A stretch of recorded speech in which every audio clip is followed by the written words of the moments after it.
You're supposed to have quite the sort of built-up capital already for you to actually go to a location and buy all these commodities to be able to even transport it anywhere and make a profit off of that. So that's definitely something we've been taking into consideration.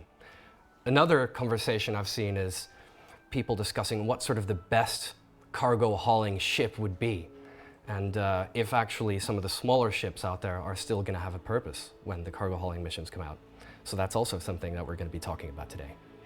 But most importantly, I think what people are most excited about is the role of cargo hauling missions within the I know economy. I am. Within the economy.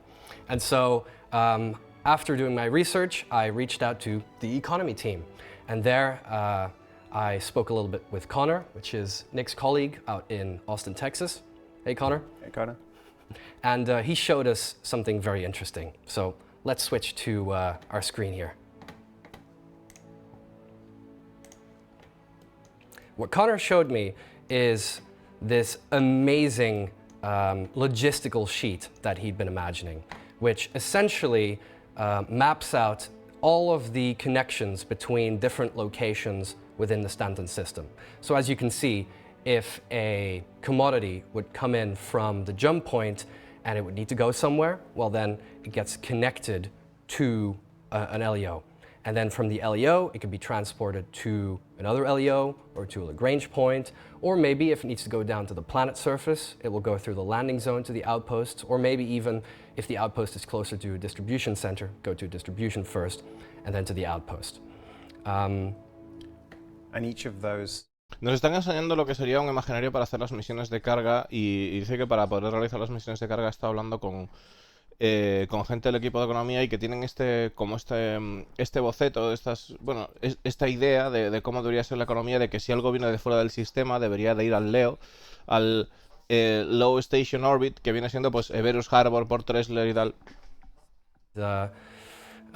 Y de ahí distribuirse a lo largo del sistema, ¿no? A través de los puntos altos. And I basically mapped Connor's logistical rule set and structure onto those locations. So here you can see, for example, the planet Hurston, and I've connected up all of the different locations with their sort of structure. So in this case, a mining outpost would be connected to a distribution center, so all of the stuff that they mine is going through there.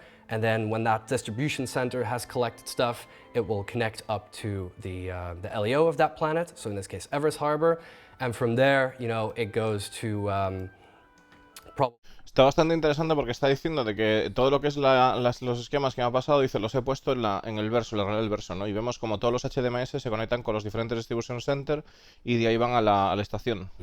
Yeah, I want to add in here for the folks who are, many folks are probably thinking the obvious question, well, what about quantum and stuff like that? These are representations of the same type of information that is in there. That's still being worked on, still not quite ready for prime time, but we can take the modeling and the information that are from there and get started on missions now, and then it's just about find and replace and stuff, so. Exactly. Estos son de misiones, sargento. Pick one commodity and try to trace its entire route. Mm-hmm. Yep, from where it originates to where it might be needed. Exactly. So what I'm thinking is, let's pick titanium. And what you can see is that I've actually mapped out on this board what the crust of the different planets is made of.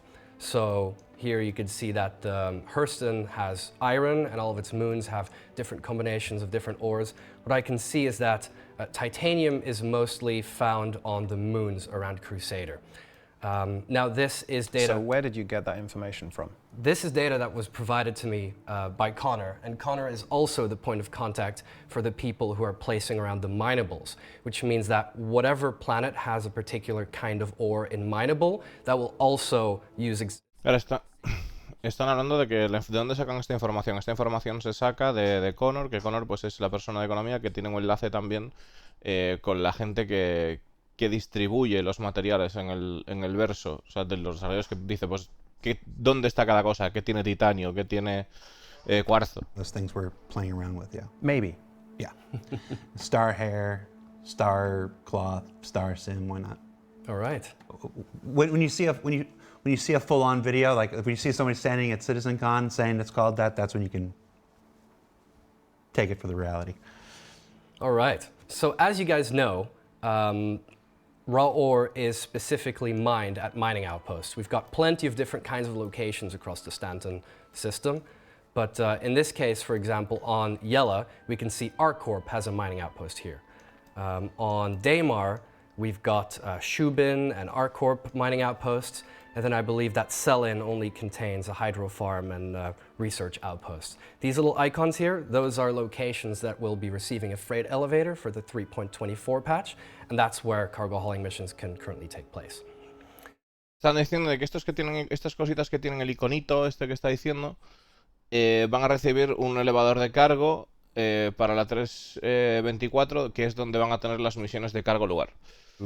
Seraphim Station, which is the LEO, and from there, Seraphim Station will connect those ores to Crew L1, which is the closest Lagrange point with a refinery, and at that point... What kind of purposes, what kind of uses would titanium have? Like, why would titanium need to be spread around the system? Titanium is worth crap now, right? Oh, well... Right now, yeah, it doesn't seem to have much use, but... Well, actually, titanium from the Lagrange point can be sent to a number of different kinds of locations. Hurston, for example, if you've visited the renewed Lorville cityscape, you'll see that it has loads of different kinds of production facilities and industry. So it will be used for construction there, it might be used in all sorts of tools. It will also be transported back to Crusader from Crew L1 because, for example, the shipyards on Orison, they'll be making ship components with titanium or be using it maybe for decoration. I want to add something here, again, because I don't even have to look at the chat. I've been doing this for 10 years now. These things that we're talking about, this is 324 stuff. These are, we are showcasing the work that went into creating the very new cargo missions that are part of the upcoming 324 patch. So this isn't a concept for something much farther out. This is the process and the very information we're using to... Claro, que deja algo claro, Discolando, que no estamos aquí haciendo theory crafting loquísimo, estamos haciendo lo que viene para la 324. Ahora está mostrando lo que viene ahora para la 324 y están diciendo, por ejemplo, cosas como el titanio, pues irían a... de las lunas de Crusader, acabarían en la Leo Station, de la Leo Station irían a Crew L1 porque es la refinería más cercana, de Crew L1 irían a Hearthstone o a otros lugares donde se necesitase para construir, para tal, incluso de Crew L1 irían de vuelta a Crusader para la fabricación de naves, etc. Then hypothetically, you know, they'd be sent through to the other side. So yeah, we could see that... O sea, lo que estamos viendo aquí es hacia dónde se mueven los materiales, hacia dónde van, de dónde vienen, a dónde vuelven. ¿Por qué estamos viendo esto? Porque nos están mostrando las rutas de las misiones de carga. Cuando tengamos misiones de carga, probablemente lo que vamos a ver es que tenemos que llevar con naves pequeñas misiones de carga que llevarán de los outposts a los distribution centers. Luego de los distribution centers a las Leo Station y luego de la Leo Station a Crew 1 y todo eso. Bueno, en este caso no hay distribution center aquí en este, pero en el caso de Hearthstone, por ejemplo, sí, iría al Leo Center y luego iría a Jure L1. Entonces, de esa manera, pues se irían creando las diferentes misiones de transporte que va a haber para nosotros para poder llevar carga entre esos puntos. Okay. Showcase. So, well, you said that it could get to Seraphim. So maybe it needs to be refined. That's right. So where's the nearest refinery to Seraphim? We'll make a mission that brings titanium from Seraphim Station to Crew L1, the Lagrange point with the refinery. Okay. What we do to make missions, if you've seen the previous episode where we made missions with Elliot Maltby, is this program called DataForge. DataForge is the place where we create different mission records that are then essentially loaded into the game when they're done. And when you open your MobiGlass and look into the Contracts app, that's where you'll see every single one of these listed. So there is a lot of them there. We're going to just show how, you know, one is made essentially. I'm just going to be filling in some of these fields, but you guys can go ahead and answer some questions in the meantime if you want to.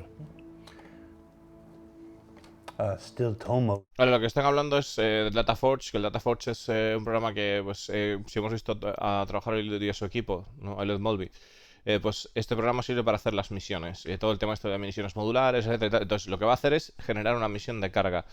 This is where you guys can help. Instead of putting another chatter down, just to share the information they might have missed, or maybe they were in the kitchen making a sandwich, or maybe they were in their room punching their chair. I mean, people have things to do, and they might miss key pieces of information over the hour. So we can help those people out. Just like this. But no, Quantum is still in development. We're hoping that you're going to hear some more of that too as the team gets built up. And I know Benoit's spending some more time now that Benoit's fully integrated in the project with the merger with Turbulent stuff. There's a lot more involvement that he's got and stuff. And we're looking to, I was just talking to Andre, we're looking to hopefully do something a little more dedicated to the ongoing development of Quantum. I'm going to say before the end of this year is a reasonable expectation. I don't want to do anything more than that. I mean, us and schedules. So that's not it coming out. That's when I can tell a story about it is what I'm talking about. So yeah, what else we got? I wondered if you wanted to talk about the difference between the current system and the hauling, so like the difference between sole traders and the hauling missions at all. So like Yorit mentioned, start with currently obviously people can trade commodities and they can haul quite large amounts, but they have to put up the capital to buy the commodities to start with, and then they have to trade them and make a profit on them, which is completely valid gameplay, and the hauling missions are not intended to replace that. It's just that the hauling missions will allow players who don't necessarily have the capital and want to engage in that kind of gameplay to still use the freight elevators, use their cargo ships, and move cargo from A to B. Of course, the difference is that the hauling missions are contracted. So an organization, say, who would it be? Kovalex? Who would? Sure. Would put up a contract that says we need this amount of titanium transporting from here to here, and we need it doing within this time. And so anybody that wants to take that contract is going to get paid this amount of money to do that. As opposed to, if you wanted, you could go get some gold, buy it from here, take it to there, and sell it for a profit. So both of those types of gameplay are going to be happening in parallel and will enable people. Claro, están diciendo que al final, si tú vas a hacer una misión en la que te lleve una paquetería, pues que va a haber dos misiones que estén en paralelo. El que tú te compras cosas por tu cuenta o el que tú vayas a hacer una misión. Al final, si tú pillas una misión de cargo, también puedes aprovechar y pillar algo para vender a mayores, ¿no? Next week's show is another experiment that'll definitely make some people punch their chairs. And then we're back to normal stuff the following week, and that's these two guys and Elliot and everybody else back talking about the new Blockade Runner event, and then we're actually showing you a lot of these missions, a few of these missions that we're talking about today. So active and working in 324. Cool. In the meantime, I've filled in all the information that I could. A lot of it was sort of pre-filled in because I'm actually working with header records that sort of persist all of the information down to any sort of new cargo hauling mission I make. So a lot of this stuff is already filled in. I just need to do the details of this particular mission. And now we've reached a point where I'm going to need some help with the economy. So as you can see, I've filled in the fact that this hauling order is going to contain some titanium, and it's now time to figure out how much SCU we actually need moving. Jackson Space says 2 weeks from tomorrow, ISC on a Saturday? Come here. Do I look like I know the difference between tomorrow and yesterday? No. Nobody's ever looked at this face and said, that guy knows the difference between tomorrow and yesterday.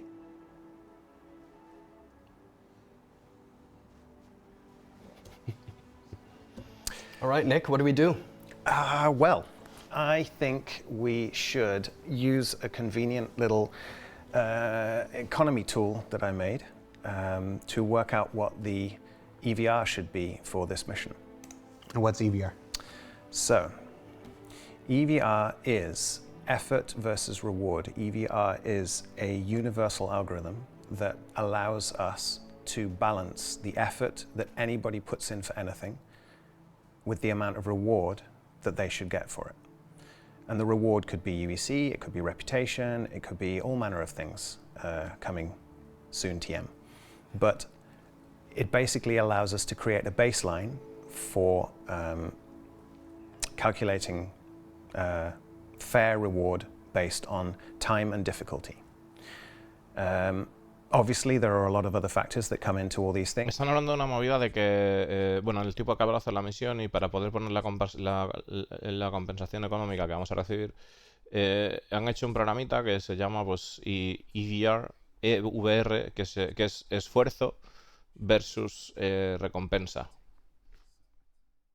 Yeah, okay, so we have the progression, right. This is the grade progression that we've landed on, which is essentially what kind of missions you get to see as you start in your cargo hauling career, when you've not really made a name for yourself, you're kind of a nobody, and that means the missions that are available to you will be, you know, very low volume, lower risk, and you'll be moving less value and volume as well. So that means the small grades you could see here at the very bottom, those are, you know, relatively. Que nos están enseñando básicamente ahora lo que viene siendo basado en eso. También tenemos una reputación. Para el cálculo que tienen no solo calcula lo que es una recompensa justa monetaria, sino también de reputación, de objetos, de lo que sea, teniendo en cuenta un montón de factores para todas las misiones que tengamos en principio una recompensa involucrada. Aparte, aquí lo que nos están enseñando es cómo sería lo que es el grado de progresión de al principio, de pues tener poca confianza, poco volumen, poco valor, baja dificultad y poco riesgo, y luego pues evidentemente cuando lleguemos al late, pues todo lo contrario, ¿no? Debe ser misiones gordas, puede que haya con riesgo. We do have those as commodities, so if you want to be a poop hauler, we got you covered. Miss you, Elliot. También tienen misiones de llevar caca, lol. Okay, well, Estiércol, movidas, desperdicios. Do something about it. Do something about it. Continue. All right. In this case, I think the volume of titanium that would have been moved all the way from the different outposts to Seraphim Station would be about supply grade. it's bigger than small, isn't it? Yeah. But maybe let's do a simple one, so maybe supply grade early? Yep, that sounds good. Titanium is the kind of material, at least the raw ore, that wouldn't be considered that sort of valuable or that risky. Okay, so why don't we look at a really useful EVR tool? Yeah. Okay, so supply early. Let's find supply early. Mm-hmm. Supply early. Okay, so it's telling we're going to have to move between 80 and 112. So I think it's really important to point out that these hauling missions are contracts. So a player is going to take the hauling mission, the contract, to move the commodity that's needed between A and B, but every time they get that mission, it might be a slightly different specific amount of SU, but it's going to be within a range. So supply early, in this case, is between 80. Está diciendo aquí que a la hora de agarrar misiones, de llevar commodities, que puede haber una variación en la cantidad de carga que tienes que llevar. En este caso, las misiones de suministros tempranas, digamos las del comienzo, estarán entre 80 y 112 SCUs. In 2 runs, do I have a Gatak Sulian, which means I probably need to do it in 58 runs.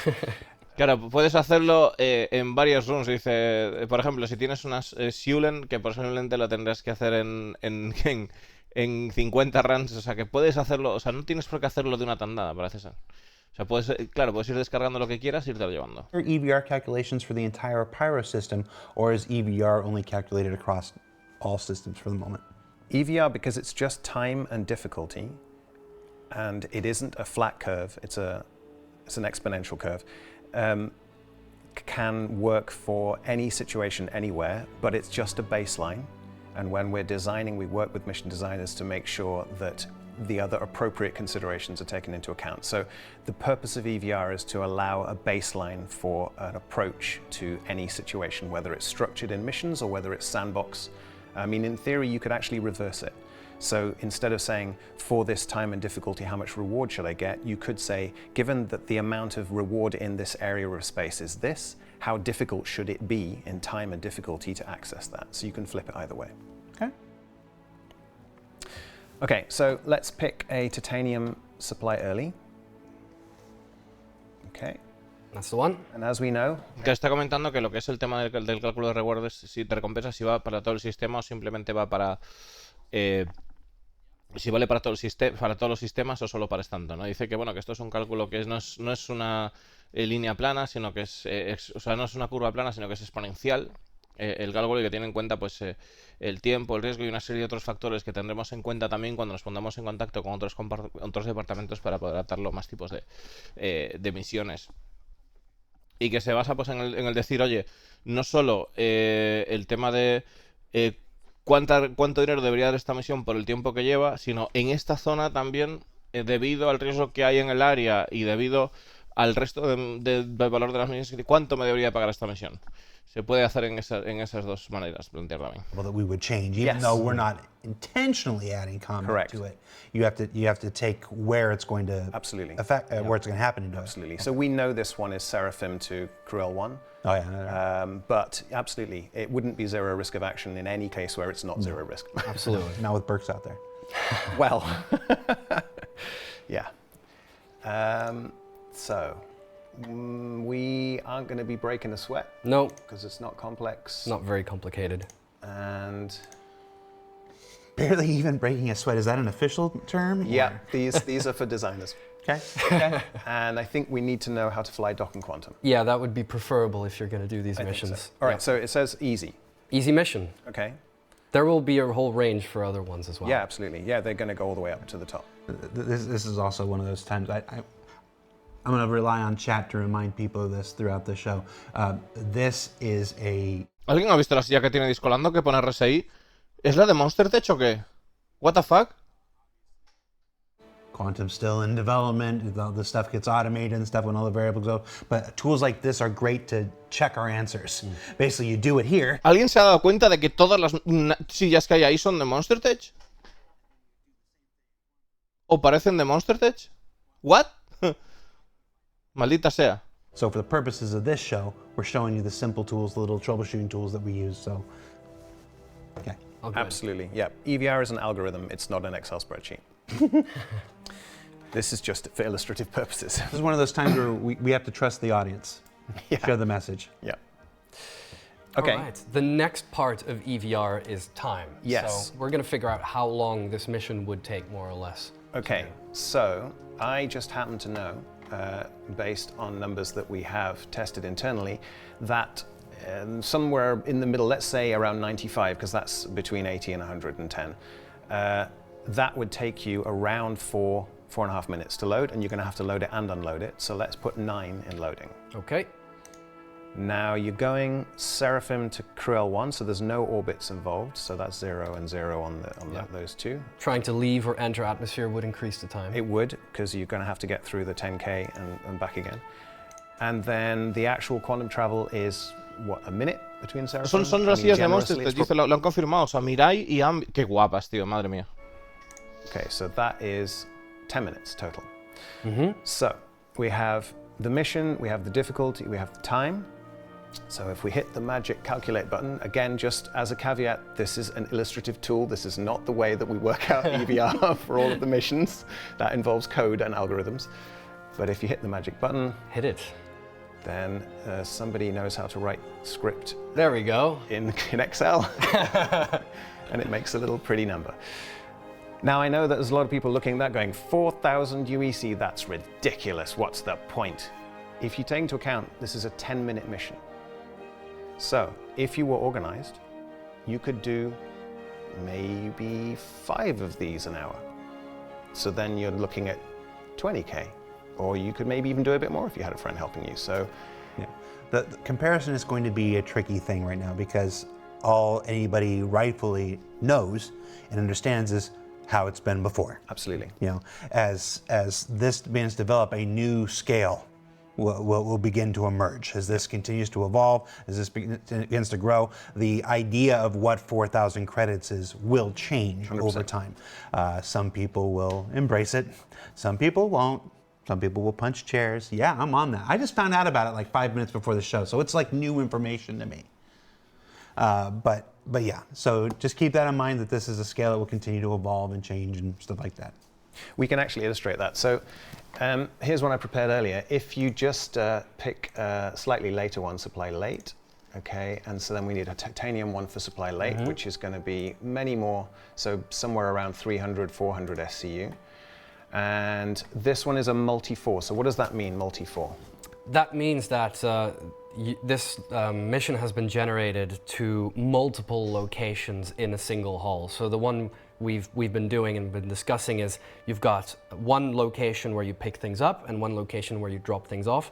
But actually, within the Stanton universe, sometimes it's just more efficient to send a single supply ship to either deliver or collect cargo from multiple nearby outposts. So in this case, that's one of those examples where you'll be asked to do a slightly more complicated mission. You've got to pick things up in one place. I believe this one will be from Seraphim Station, and then you've got to deliver it in any sort of different order. And that means, the mission will be taking a bit longer. And that means you've got to consider completely different things, like how do you pack, how do you load your cargo bay? If you're going to go to this place first, you don't want to put that in the middle. Yeah. You want to put that near an edge. So you have to actually think about the logistics of how you're unpacking and packing the cargo bay and what will fit and what you're doing it in what order and that kind of stuff. And that will become especially interesting once you find missions that ask you to deliver multiple commodities to multiple locations. Because what you can't do is pack, all the titanium in the back and then, all the iron or what it would be in the front. Because then once you arrive at your first location, they ask you for a little bit of titanium and a little bit of iron. Well, gotta undo it all and take it all again. So this really asks you to have knowledge of your ship and to understand how to do the logistics of putting things on your cargo grid. Claro, están diciendo que misiones interesantes de que a la hora de cargar o descargar, que tengas que descargar una parte de la mercancía en un sitio, otra parte de la mercancía en otro lado. Entonces no puedes apilar todo sin más, poner el titanio en la parte delantera de la nave y en la parte trasera poner el hierro, por ejemplo, porque si tienes, por ejemplo, una Mercury, para poder sacar, pues tendrías que sacar toda la carga. Entonces, son misiones que te van a hacer pensar a la hora de cómo quieres llevar la carga para poder irla distribuyendo por los diferentes lugares a los que te asigna la misión. Number you ever see in ISC or SCL is ever the final number. Ever, ever, ever, ever, ever, ever. That's true. We're always work in progress. Okay. So actually this is a good example of a different one. So because we have a multi-4, we're in and out of, what? It just says, don't go punching your chair over it. Sorry. Because we're in and out of orbit, because we have to go to more places, this is no longer a zero risk of action. So I reckon there's a distinct possibility of some kind of PvE. I mean, you could get unlucky, you might get pirated by Burks or anyone else. Other pirates are available, Voidy. So you're going to need moments of intense concentration. I would say you're going to be more than breaking a sweat. You might even lose your cargo. Your ship could get damaged. And you're going to need those mechanics. So that is now a medium. Ah. So that's obviously. Les he puesto en Twitter para ver si ponen una foto completa, chicos, porque tengo ansia. Y si le queréis dar vidilla. Quick calculations, and we think that in total. Ahí lo tenéis. It would take you to deliver this cargo in 16 SCU boxes, which is what a supply late grade is, 43 minutes to load and unload all of those different times. Now, if you had a crew, you might be able to do that quicker. If you were smart how you packed it, you might be able to do it quicker. If you play the game better and smarter and faster, you're going to do better. You're going to need to do 3 orbits. Yep, from Seraphim down to up, down, up, down. And you're going to need 4 downs, so 3 ups and 4 downs. Yep. And you're going to need 9 minutes of quantum travel in between. Okay. So that is pretty much an hour of gameplay for just that one mission. Yep. So if you press the magic button now, it's definitely not magic, it's just Excel. Ah. Okay, so that's how EVR scales. So you could do it quicker and faster with more people, and then you could do it in less than an hour. And then you could afford to pay people to fly with you, and you could do all manner of things if you think about it. Claro, están diciendo de que a la hora de poner esta misión, pues sería una misión en torno a 1 hora, que tenemos ahí el precio, que podrías reducir el tiempo si realmente pues lo calculas con más gente, lo haces con más gente para que lleve la mercancía. Pero yo lo que me pregunto es cómo haces para vender la misión o para eso hay que verlo, hay que darle una vuelta. I think that means we've now found out the numbers that I need. 4,250. The other one was 4,250. All right. Do you remember the SCU? Yes, amount? I do, because it's definitely not written down on this piece of paper. 80 and 112. I'm going to go do a thing. You guys keep going. All right. An 8, yeah. And Go to the computer here. This is a 4,250. That would be the payout. Yeah. There you go. Okay. We save it from here, and basically that's how you make a single cargo hauling mission. So there's a lot more of these, a whole host of different records that the system can generate, but this is the mission that we just discussed on the map, which is a hauling mission from Seraphim Station to the refinery, and that's what it would look like. Is that description correct? Yeah? Yeah, that's Okay. correct. Right. So we can quickly go in game, so I can show you what that looks like. Maybe we should just make sure that everything is right before we do that. No, don't keep going. It's all right. Okay. I just gave David a little button he could push. Normally, what we would do is, we would save this thing, boot the bootstrap, start the client. If you've seen Elliot's episode, then you know the whole shebang. But actually, we can find one that I made earlier. Are you saying we're more organized than Elliot? That's not hard. Woof. No comment. Yeah, you can. Yeah, good job. You can hide the. Just bring the letters back up when you feel like it's necessary. So here we are on Seraphim Station, which is, as you know, the location where this mission can be found. And here in the contract app, we can see there's a new tab available now called Hauling, and there we go. That's our mission. It's real. It's existing right now in the game. That's the mission. Ok, acaban de meter la misión y ahora existe en el juego, ¿no? Who's Jack Axton? Who knows? Who knows? Only Jack Axton knows. No, I'm serious. I don't know who that is. It's a guy who makes YouTube videos. Oh, About cargo. Cargo mostly. hauling, yeah. So we know you. We've seen you, and this is a mission for you. Absolutely. This is actually only for Jack. I mean, it says in the description, "Hello, Jack Axton." Nobody else should accept this mission. oh, Jack Axton. He's friends with Max Power. Got it. Love Max Power. Conozco al chaval, sí que se dedica a So hacer as you misiones can de carga see, this en is YouTube. sort of what the contract would look like in your MobiGlass. There is a new little feature here which previews the different objectives that this mission will require from you. So again, if this is a multi sort of delivery mission, that means more objectives will show up. But the mission that we discussed earlier, which is moving titanium ore from Seraphim Station to Crew L1, that's what this mission is about. King's Shaka says, can they explain what the expected rewards will be? Well, in a way, that's what we've been trying to do for the last 20 minutes or so. We're showing you the EVR algorithm, we're showing you some of the considerations that are made. As far as what the actual numbers will be, that's a thing that, quite honestly, will always be in flux. And anybody who's worked on an MMO in the past, anybody who's played an MMO for several years will tell you that an economy is an ever-changing, ever-fluctuating thing. And at the scale that we're attempting to simulate across multiple star systems and stuff, it will be here too. So whatever that number reads today will not be what that number is however many weeks or months after that, will not be however it is. Están comentando siempre del tema de la reputación, de la reputación de las recompensas, y que dice que las recompensas no es algo que vaya a ser estático, que en un MMO y en una economía estamos en desarrollo, además es una economía que va a fluctuar, siempre va a fluctuar las recompensas, ¿no? Que no... Pero que bueno, que esto es lo que vamos a tener en 3.24, ¿no? Wait until the finished thing to start. Lo que estaban comentando ahí de Jack Aston es un chaval que se dedica a hacer cargo missions. Yo alguna vez lo he visto, lo tengo fichado en YouTube y tal. Y el chaval pues lleva emitiendo pues un montón de tiempo, creo, como yo. Yo lo recuerdo de siempre, vamos. Y se dedica a hacer cargo runs bastante. Stuff and it's cool, but the idea that we're going to have the. Entonces estaban haciendo el guiño desde el desarrollo de decirle, oye, mira, sabemos quién eres tal y estamos aquí viendo lo que hacer, ¿no? Based on the need and stuff that you've been talking about, is probably for me it's the signature element of 324. And again, in 2 weeks on ISC, we'll be talking about some of the content that's coming in 324, including a whole bunch of these missions we'll be showing you and all that stuff.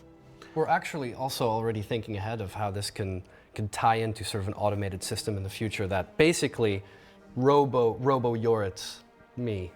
So all of this, the Miro that I've shown you earlier, all of this whole rule set of what needs to go where, that system can be automated somewhere in the future, and then when that system hooks into there's many working parts to the back-end systems, which are variously called Quantum or StarSim or whatever they're called.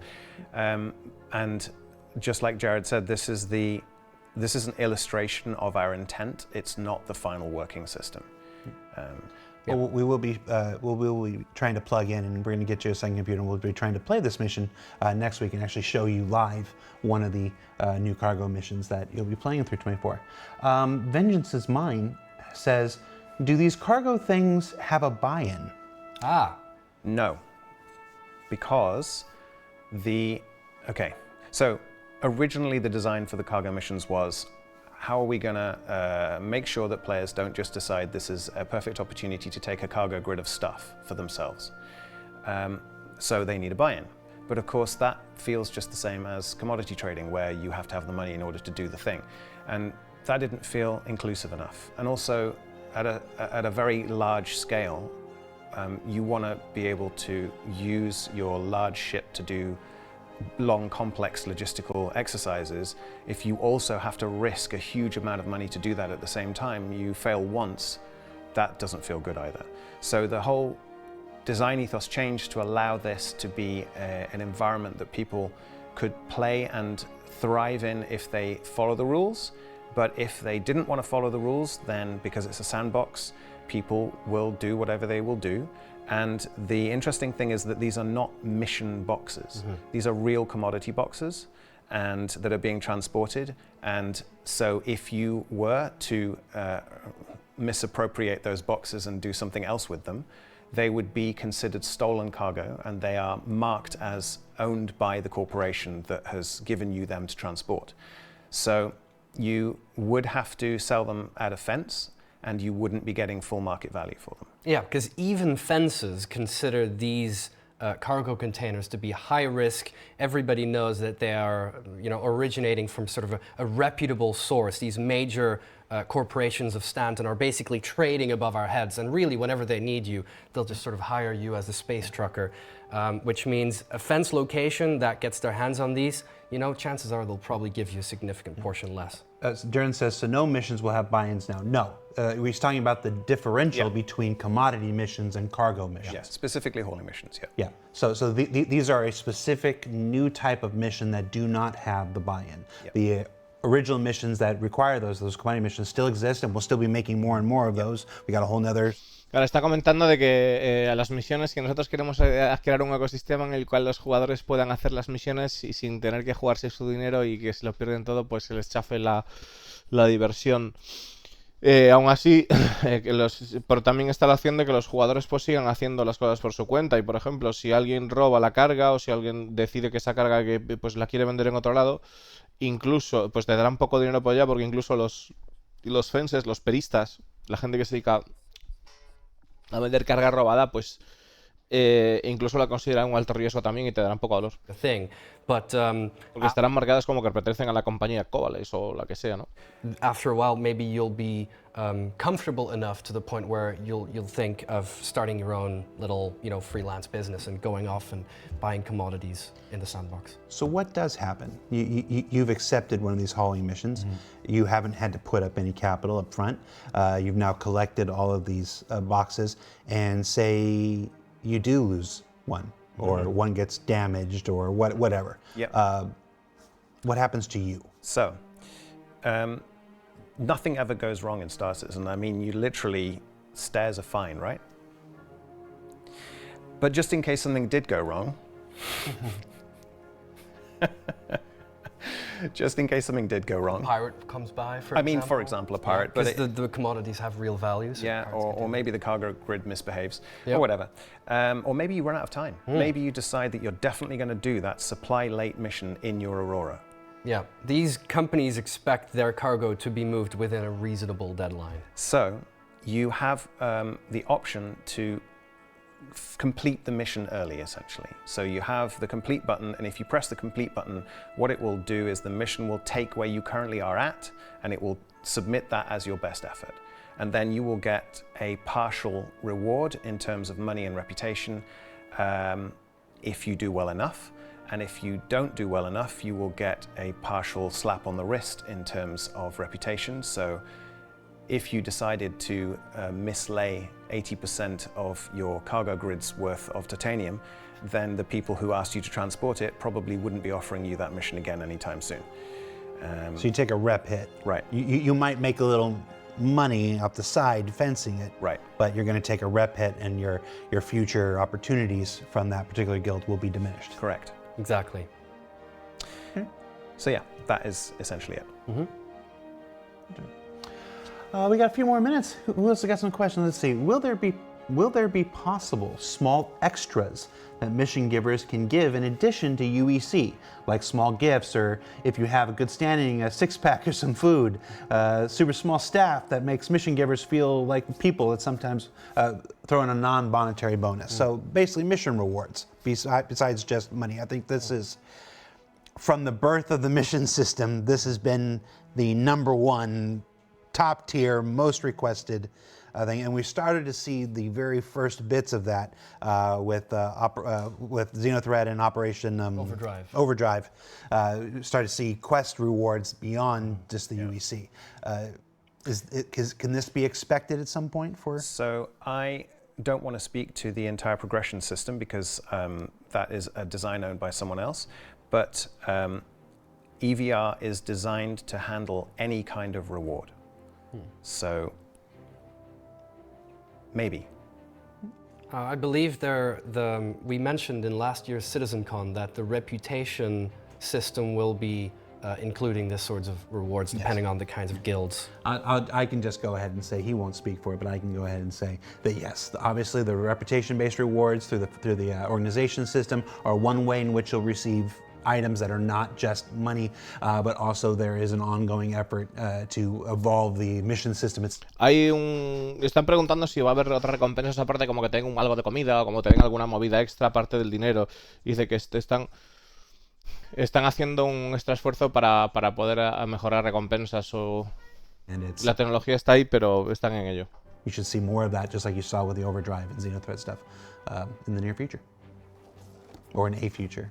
I honestly have no idea when. Shout out to Luke Presley making the reputation system. Luke, I miss you. Love you. I mean, he's still here. I just haven't talked to him. It sounds like he died. I was talking to him yesterday about this same exact thing. That said, these missions also aren't just, built by the mission design team and the economy team in a vacuum. No, absolutely. The whole reason why you might remember seeing Elliot Maltby on the stream building a mission previously, he had to open up the subsumption editor to do the node-based logic and that sort of stuff.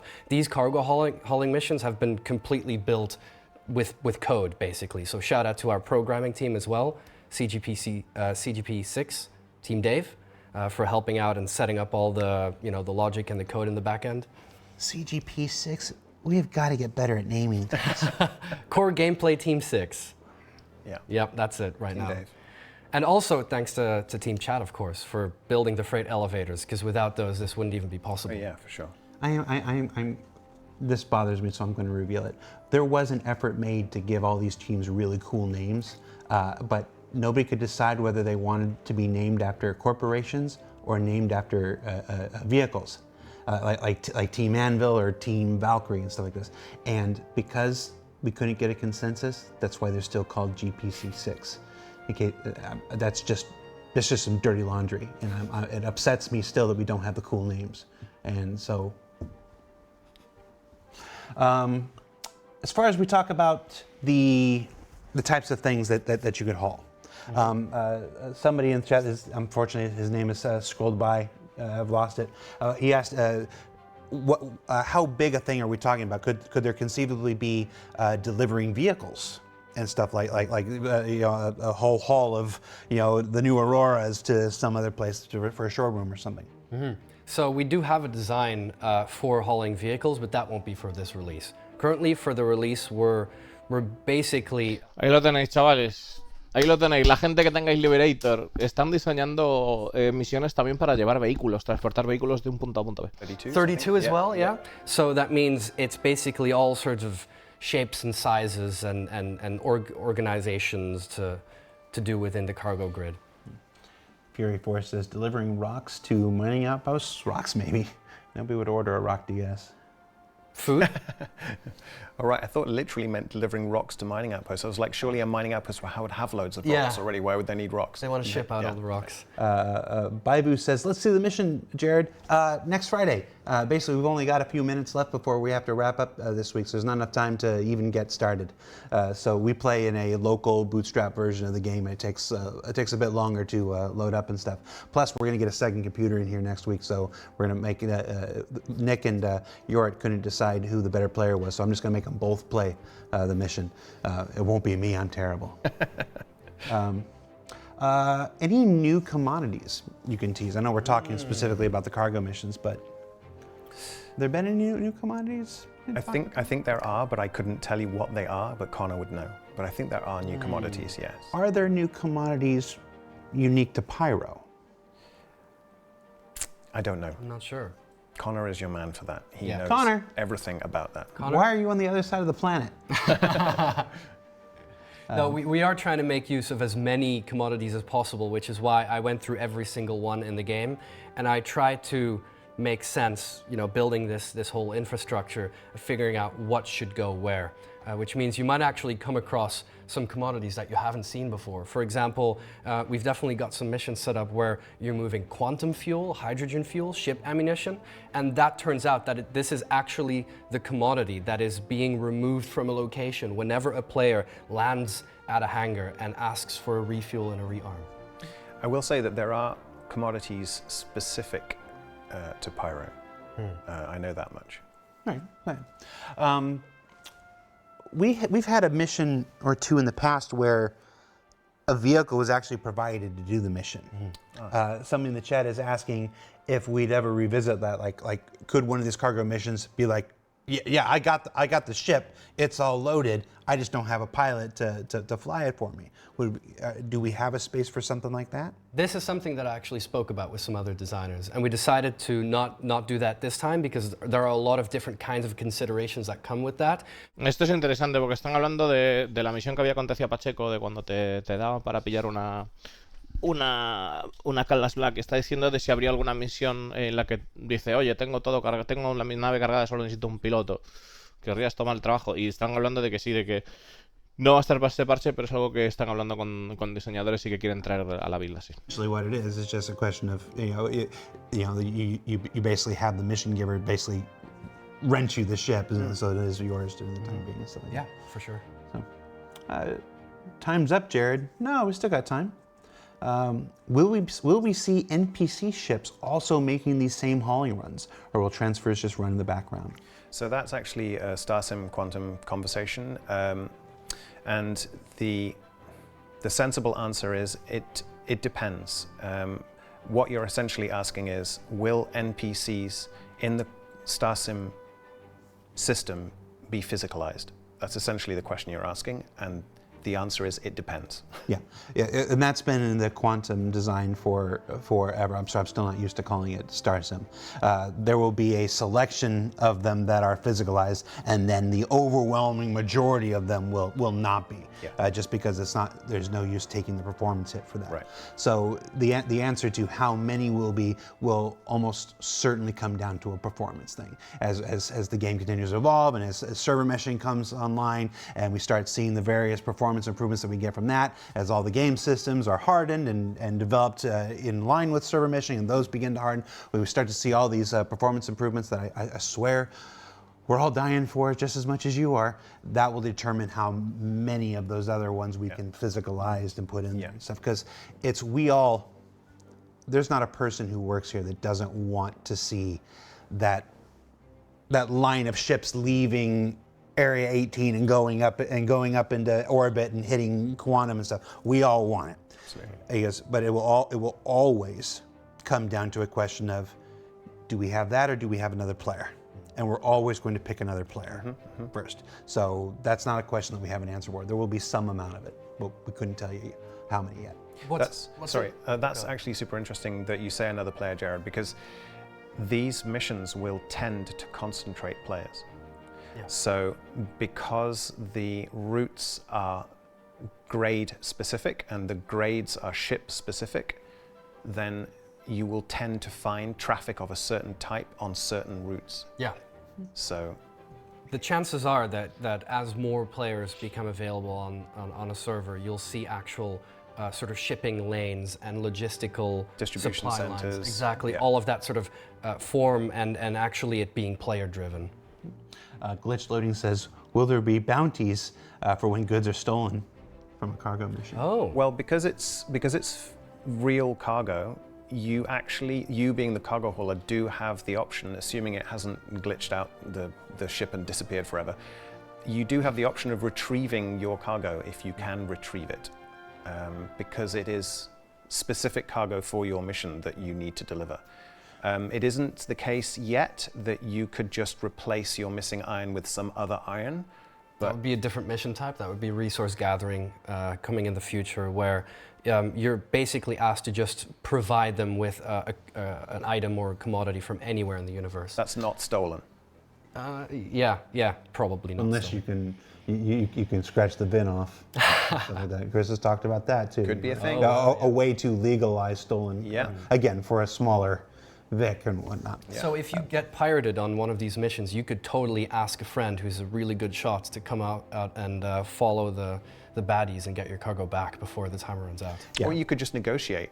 Sure. Glitch was just asking if it would automatically generate a bounty mission kind of thing. I mean, it sort of does, because if the infraction is above a crime stat 3, then a bounty gets generated. So in a way, because it's systemic, the actions of the aggressor will generate a bounty. This is one of our first times having Nick. The first, you've done one SCL before, and then your first ISC will air in about 2 weeks and stuff like this. But you talk with everybody's demeanor is different. Nick has the trauma that only a developer can have. You can see this, the players, who play Star Citizen, they've got all their own stories and how many times they've 30K'd, how many times they've been killed by an elevator and stuff. Developers have a whole other special kind of trauma of just, why doesn't this work? Not even like there's another bug that's causing it to work. Like, I just coded this, it should work. Why doesn't it work? And I appreciate how you've hedged some of your answers to gosh, if that thing works, yeah, you should be able to do this. And gosh, if that thing works, that's how we don't put spokespeople in front of the camera and stuff. We just get the real people. And I hope you all appreciate that as much as I do. It worked on my machine. Let's see. Will cargo? The cargo will have a mark like they do now with smaller boxes. A mark? A mark. A mark? I'm not sure what that is. You will be able to differentiate hauling mission cargo from player-bought commodity cargo. You will be able to differentiate that visually.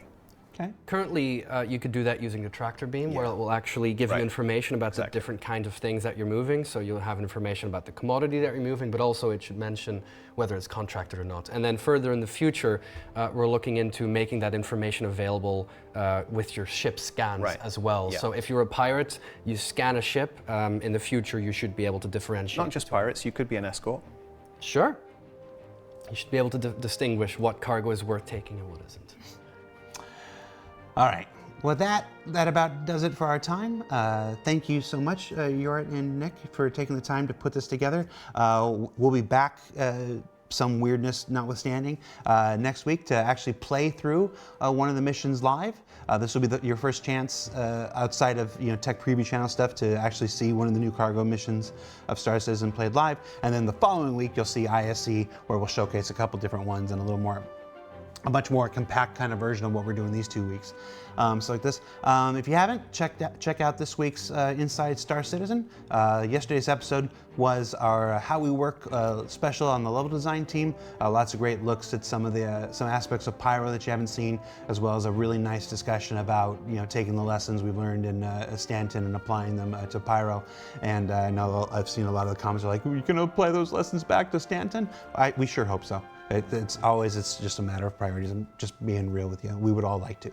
And then last week, our Meet the Team weapon content special. So bad it makes people punch the chair even before they've seen a frame of film.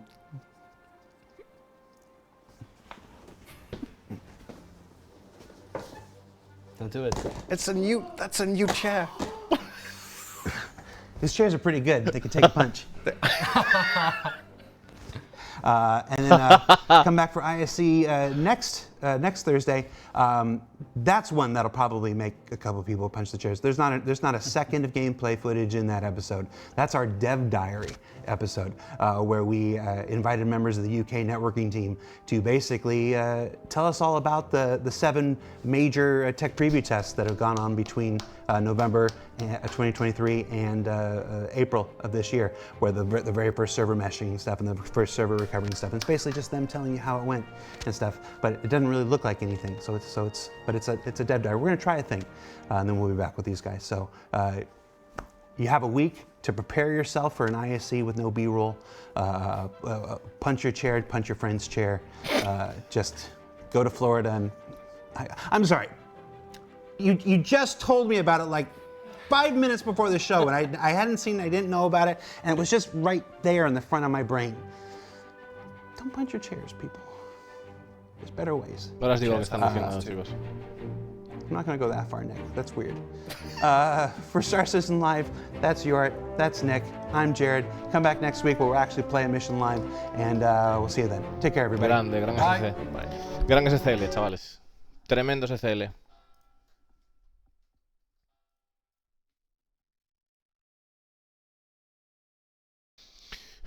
Tremendos SCL. Están comentando, a ver, lo último que han dicho, ¿vale? Del tema de qué pasa si te roban la carga y tal. Por eso le preguntaba si la carga iba a tener algún tipo de marca. De todas maneras, no supo Discolando que le estaba preguntando. Pero luego en el chat todo el mundo pues le dijo, oye tío, la distancia a la que está la carga, si tenemos eso igual que en lo que viene siendo pues el... lo diré. En lo que viene siendo las cajas pequeñas. Porque claro, están hablando de que si robas la carga o te roban la carga, ¿vale? De las misiones de carga, porque tú vas a hacer la misión de carga, tienes asignada una cantidad tienes asignado una cantidad de... a ver, tengo que tener cuidado con esto, que esto no se puede hacer. Ahí está. Tienes asignado una cantidad de carga, ¿no? Y entonces que tienes que entregar y entonces si había la posibilidad pues de rellenar esa carga con otra cosa, ¿vale? Y en principio las misiones que vamos a tener ahora, que en el futuro vamos a tener misiones de recolección, de recolectar X cantidad de materiales, o sea, se vienen misiones para la minería también, para recolectar diferentes minerales. Y estaba comentando que no, que de momento pues lo que podrías intentar es tratar de negociar o tratar de recuperar la carga robada. Por eso preguntaba de si realmente si te roban la carga vamos a tener una marca. Lo que pasa es que de momento no sabemos qué precios van a tener las mercancías. La verdad que me gustaría poder hacer una misión pues de carga cuando esté el tema del Evocati. Voy a mirar, de hecho... Vamos a mirar a ver qué pasa, porque en teoría pues tenemos el parche abierto de Evocati y puede que podamos echarle un vistazo. Sí, chicos. En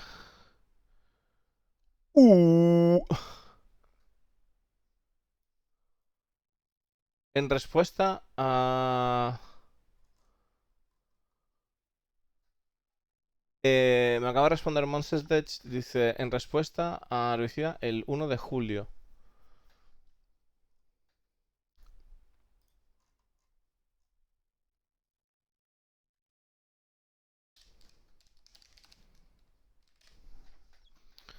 Que viene siendo